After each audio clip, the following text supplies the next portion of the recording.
Gemini 3 a enfin été aperçu sur le web de manière officielle. ChatGPT se prépare à avoir de nouveaux modèles pour contre-attaquer. Et les dernières grosses news de l'intelligence artificielle. C'est ta dose quotidienne d'intelligence artificielle. Alors n'hésite pas, poste-toi, lâche un like, un abonnement ou des questions. On va faire le tour de ce qui s'est passé ces dernières 24 heures. Gemini, après de longues semaines de rumeurs comme quoi il devait sortir la veille, l'avant-veille, le lendemain, le surlendemain, a enfin été officiellement aperçu sur Vertex, qui est un des outils de Google. Il n'est pas encore disponible, il n'est pas encore accessible, mais ça promet un lancement très prochainement. On a eu aussi une news officielle de la part de Google qui dit que les modèles 2.5 arriveront à échéance aux alentours du 18 novembre prochain. Donc on pense que dans les 15 prochains jours, Gemini 3 devrait potentiellement être lancé.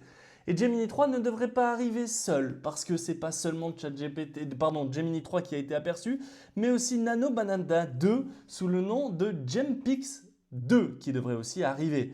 Alors Gempix 2, on l'attendait potentiellement d'ici fin d'année. Est-ce qu'il va sortir en même temps que Gemini 3 avec vraiment un modèle multimodal du côté de Google et une nouvelle version de Nano Banana? Et est-ce que Nano Banana 2 serait pas purement et simplement Banana complet, le logiciel complet? Parce que là, on a juste la version nano, la version petite du logiciel. Donc je suis assez curieux de comment les modèles de Google vont se découper. Est-ce qu'on va avoir une version simple, accessible à tout le monde, une version pro, accessible seulement aux utilisateurs qui payent 200 balles ou avec un nombre de requêtes limité? Je suis assez curieux, je me demande aussi s'il va y avoir une grande présentation en grande pompe du côté de Google.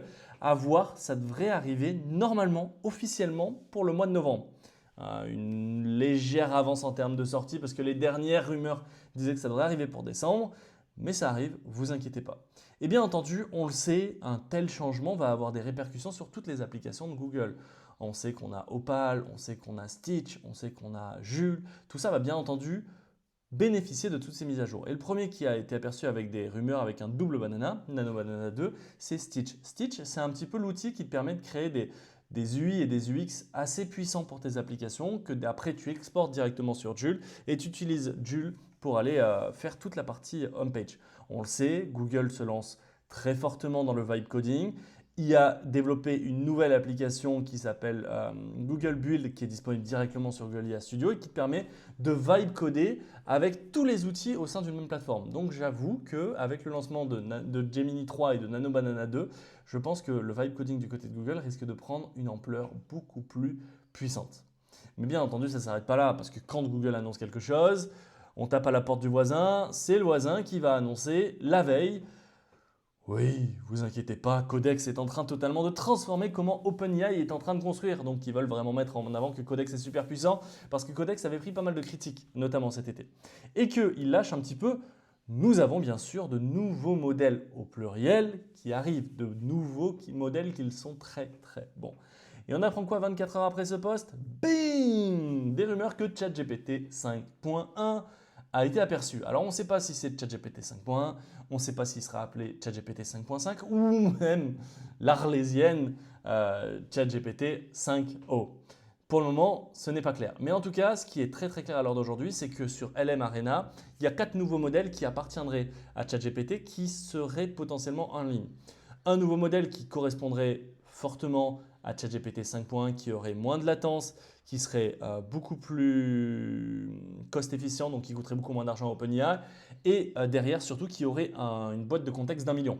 On le sait, le gros désavantage pour le moment de ChatGPT, c'est que sa fenêtre de contexte, les informations que vous pouvez lui envoyer, n'est pas forcément incroyablement grande. Et c'est vraiment le point négatif que beaucoup de monde reproche à ChatGPT et ça devrait être corrigé normalement au niveau de la version 5.1, 5.5. Bien entendu, ce ne sont que des rumeurs à prendre avec des pincettes. Mais là où il y a le plus surprenant, c'est qu'il y aurait un deuxième modèle. Ce deuxième modèle-là, lui, serait beaucoup plus spécialisé dans l'analyse de données. Et lui n'arriverait pas là, pas forcément pour décembre, pas forcément pour novembre, mais arriverait en début d'année 2026.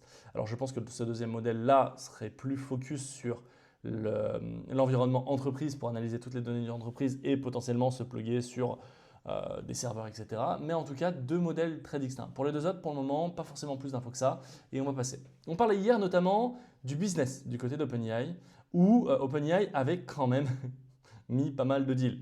500 milliards d'un côté, 100 milliards, 100 milliards, 38 milliards, 25, 20, 20, 20. Et en gros, la globalité des deals estimés à l'heure d'aujourd'hui sont aux alentours de 816 milliards de dollars. on le sait que l'IPO va valoriser la boîte à 1000 milliards de dollars.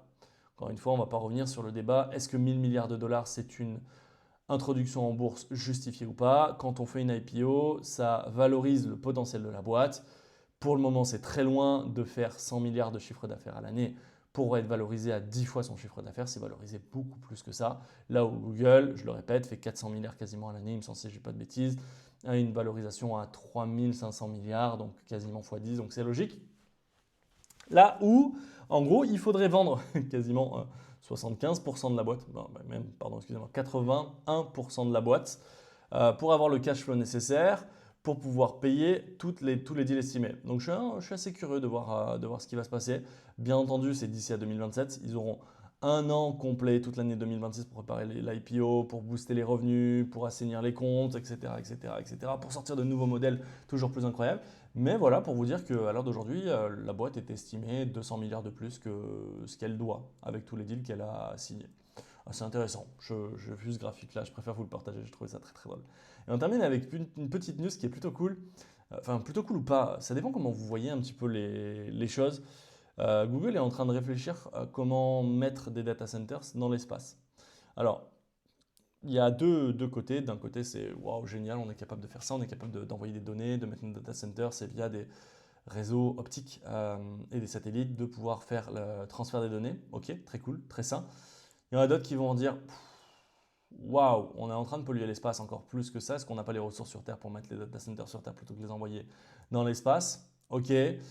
On peut aussi parler d'ondes, etc. Ça, c'est à vous de voir. Ça, je ne m'y connais pas plus que ça. Mais globalement, assez intéressant. Assez intéressant parce que Google est vraiment en train de travailler sur toutes les possibilités possibles pour avoir la meilleure infrastructure possible.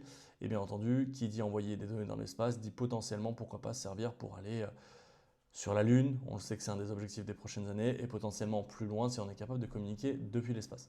Donc ça ouvre de nouveaux horizons, ça ouvre de nouvelles options aussi pour Google et j'avoue que ça fait beaucoup de bruit sur Internet et que le projet a l'air plus ou moins excitant, ça dépend comment vous voyez les choses.